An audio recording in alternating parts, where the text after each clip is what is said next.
I'm Yasmin, and welcome back to Relevant Resources.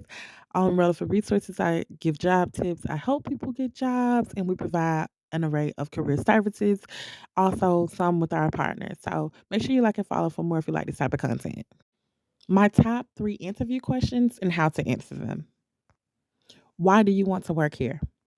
Because it varies amongst the companies, I will say do your research on the company so you know how to answer this question. Let's say you want to go work for me. I come from a human services, social services, customer service, and educational background, right? So, whatever company I'm applying for, I want to be knowledgeable about that company and or the services they provide. So, one thing that my business does is provide career support services.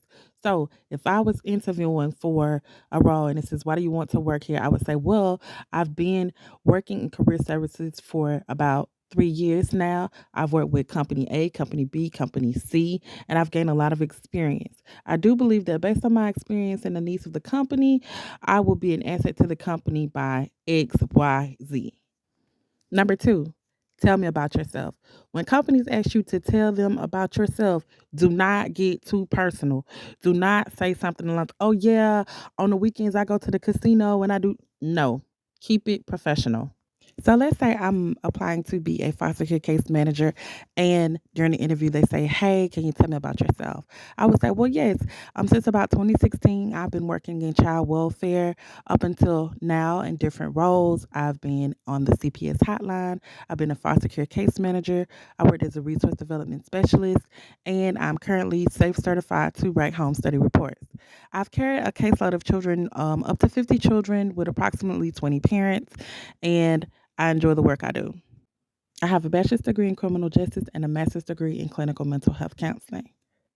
And I take pride in the work that I do and the children and families that I serve. Now, some companies try to get a little bit more personal and they may say, "Well, yeah, I see your resume and I see that, but let me know a little bit more about you." Again, I would not get too personal. I would answer this question like this: "Well, yeah, sure. In my free time, I enjoy volunteering with different programs and services in my community, like Habitat for Humanity. I also like reading, and I also like spending a lot of time outside and going to my Pilates class." Again, don't get too personal.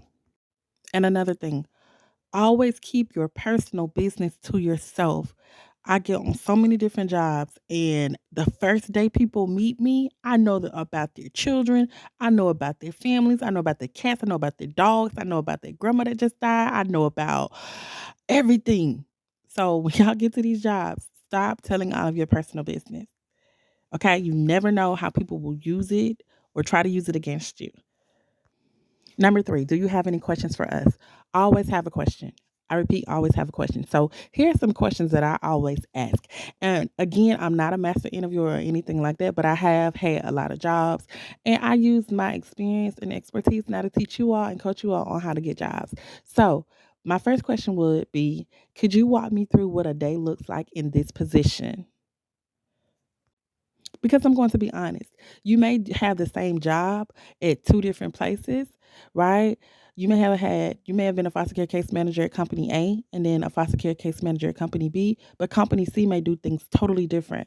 I remember being a foster care case manager and we pretty much had meetings all day. If we weren't seeing kids, I was like, I can't really be an effective case manager if I'm here during meetings all day. Like I gotta go see my kids, I gotta go see my families. I need to be writing my notes. Like, why are we having all these constant meetings? I can't be productive this way. So, you want to get a feel for the job at this particular company. Another question I always ask is, what does success look like in this role? Do you have any support or feedback that new workers may receive during their probationary period? The reason why some of these companies will give you 1 week of training and expect you to know everything, and it will feel like they've thrown you to the wolves. So ask your questions. Another thing, do not go into the interview desperate. Okay? Do not. Remember, not only are they interviewing you, you are interviewing them. Because sometimes I've been interested in a job and then once I've completed the interview, I'm like, yeah, no, I don't want to work for them. Because I always ask, well, what's the management style here? I don't like to be micromanaged. So These are just general questions. These are good questions. You all need to grab your pen and paper. Make sure you write them down. What is the management style here? Is it more so of a I've given you your word, you can work independently, or is it more of a micromanaged style? And at the closing of an interview, I always say, well, thank you so much for your time and attention today. I really appreciate this interview. Now, if you all decide to move forward with me in this whole interview process or not, when will I know something? That way you can kind of keep track and know where you are in this interview process. Will they invite you for another interview? Is it just one interview and then they may possibly say, hey, well, we need you to follow up with a drug screen. We'll contact your references and then offer you the job. So that way you know what's next for you. And then another question is, well, what is next in this hiring process? Because you may do one interview and they may say, well, hey, after this, if we like you, there'll be a second interview. Because there have been times when I've met with a recruiter first, interviewed with the recruiter, then the recruiter says, well, yay, everything went well with us. Now I'll set you up with the hiring team for your second interview. So it just really varies with the companies, but I wish you all well. Good luck.